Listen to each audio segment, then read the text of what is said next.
अरे बायांसोबत बोलायचं का हे तरीका झाला का?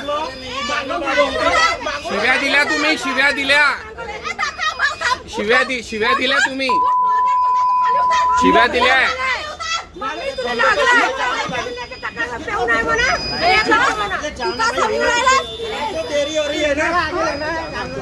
शिव्या दिल्या तुम्ही आमच्या समोर.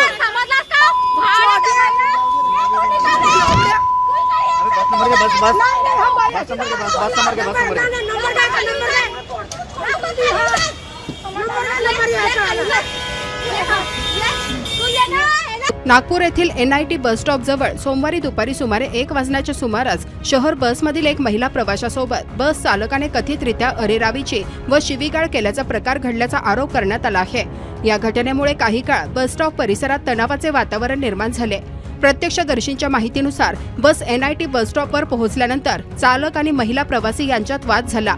यावेळी चालकाने महिलेशी अपमानास्पद भाषेत बोलल्याचा आरोप करण्यात आला. त्यानंतर महिलेनेही चालकाच्या वर्तनाला विरोध करत जाब विचारला. संबंधित महिलेच्या हाताला दुखापत झालेली असतानाही चालकाने असभ्य व बेशिस्त वर्तन केल्याचा आरोप करण्यात आला आहे. तसेच चालकाने बस चालविताना तिच्या मुलीला गाडीखाली घेण्याचा प्रयत्न केल्याचाही गंभीर आरोप महिलेने केला आहे.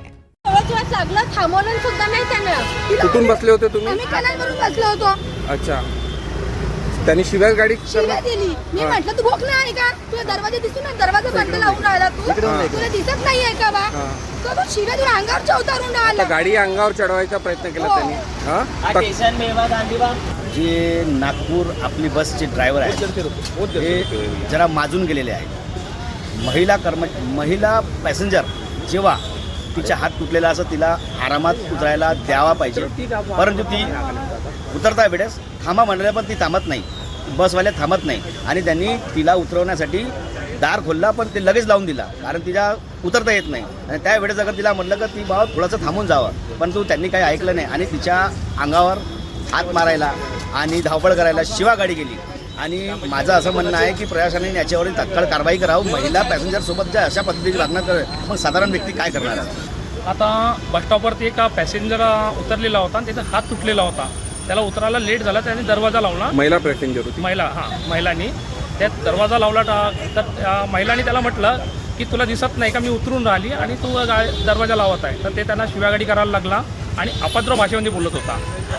ते तर झालंच झालं, पण ड्रायव्हरनी एवढं केलं की त्यांच्या अंगावर गाडी चढवायचा सुद्धा प्रयत्न केला. हे मी प्रत्यक्ष आपल्या डोळ्यांनी पाहिलं आणि ही घटना नागपूर सुद्धा प्रणण्याच्या बसस्टॉपजवळ झालेली आहे.